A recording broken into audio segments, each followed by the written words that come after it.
Vale, entonces empezar presentando a los miembros del grupo. Juan Sebastián Pinzón, Diana Carolina Salcedo Rivero y Michael Santiago Sala. A nosotros nos correspondió las distribuciones de emisor común y de puerta común. Las distribuciones se determinan por medio del terminal que se encuentra libre, el cual no tiene ni la entrada ni la salida del circuito. Para el BJT, estos ejemplos los tomamos de clase. Para el BJT, tenemos que la entrada se encuentra en la base y la salida en el colector, dejando el puerto emisor libre. En cambio, para el transistor MOSFET tenemos que el terminal gate puerta se encuentra libre y en la fuente tenemos la entrada y la salida por el terminal.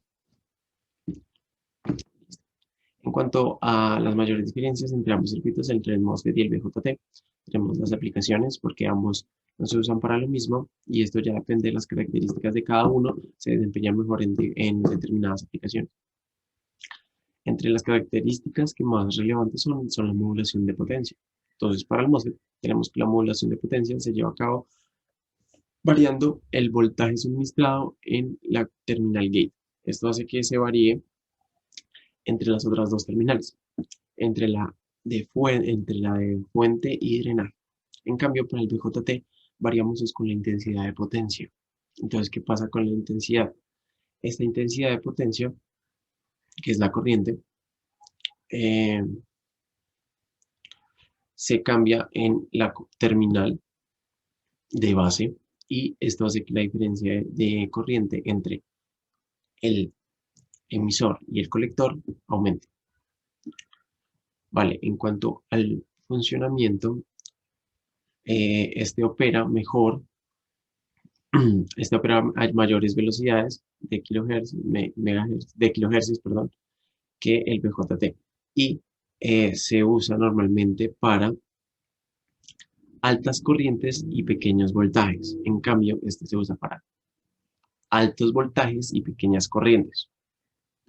En cuanto a físicas, esto se ilustra mejor entre los diseños que se hacen para los circuitos, se destaca mejor. Y es que hay una separación entre los terminales. Para el MOSFET, la compuerta gate está separada por un semiconductor de las otras dos terminales. En cambio, el BJT se encuentran unidos. También en funcionamiento, algo que resulta bastante bueno para destacar es que es simple la manera de cambiar la terminal base y para el BJT es más complicado. Se usan sistemas más complicados de control. También el terminal base.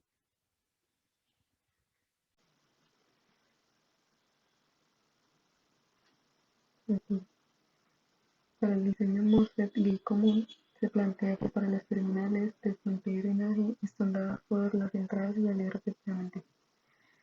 En cuanto al diseño general del circuito, se tiene que RG evita la acumulación de carga estática en la terminal de la compuerta, CG asegura que la compuerta está encima a tierra, C1 funciona como un condensador de complemento radial de la fuente, C2 acopla el voltaje de salida a la resistencia. Se parte del hecho que está operando en región de saturación, se define Dt como 1.2 voltios y Kn como 0.2 miliamperios.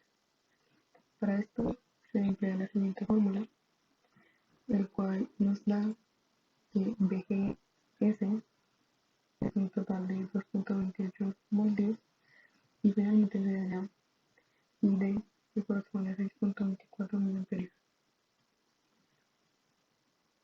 Para la ganancia de voltaje se tiene en simulación que el voltaje de salida corresponde a 5.737 voltios sobre el voltaje de entrada que corresponde a 5 voltios, lo cual nos da una ganancia total de 1.1474, siendo esto mayor a 1.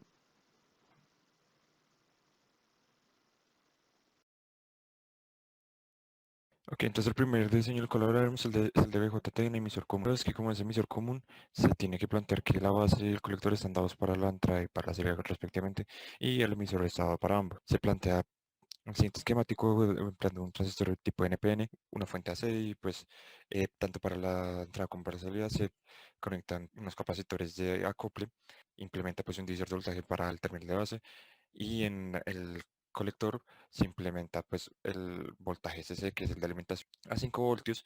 Este tiene su propia resistencia, que es la resistencia colector, y pues lo mismo tendrá el emisor, que tiene su propia resistencia, pero en este caso pues va a tener una capacitancia conectada que es para aumentar la ganancia. Siempre un BJT con los siguientes parámetros. En cuanto al DC, pues este se genera apagando las fuentes AC y tomando los capacitores como circuito abierto. Bueno, este es el modelo que se genera, y pues lo que se quiere ahora es aproximarlo a un equivalente de Thevenin. Lo que se hace para ello es, pues, se quiere el voltaje que entra a la base, y pues se utiliza un divisor de voltaje con el RU, y pues la resistencia Thevenin es el equivalente al apagar la fuente de voltaje, y pues quedaría para lo de reducir. Bueno, se procede a plantar dos mallas. La malla 1 pues es la que está por la base y el emisor, mientras que la malla 2 es la que está entre el colector y el emisor. Y pues se hace la sumatoria de voltajes igual a 0.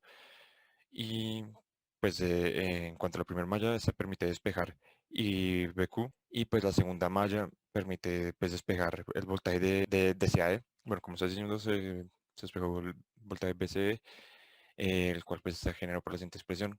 La inecuación que se plantea por el voltaje de saturación que se requiere es, a partir de esto pues se eligen 4 valores comerciales que cumplan dicha inecuación, y lo cual permitirá pues que el circuito se como tal en actividad directa.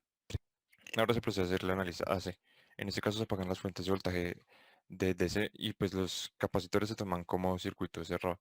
Este sería el equivalente en el modelo Pi, y pues ahora se procede a hallar los parámetros de dicho modelo Pi. El GM se halla pues usando la corriente en análisis DC, que se halló para el colector, dividido entre el voltaje BT, y pues el RP se hallará dividiendo beta entre GM. Ahora, para hallar el voltaje de pi, pues se halla haciendo un divisor de voltaje entre las resistencias que estarían en paralelo, estas dos, que, y pues al plantear el paralelo ahora serían en serie con el RIN. Teniendo este valor, se procede a calcular el Vout, se halla con la corriente del colector, cuenta que RC y RL están en paralelo. Ya teniendo Vout y Vein, se procede a hallar la ganancia de voltaje, se reemplazan valores y se implementa una carga libre de 10 kilómetros, para lo cual se obtendría menos 15.67, y pues para la corriente menos 19.9. Ok, entonces este sería el funcionamiento de nuestro amplificador.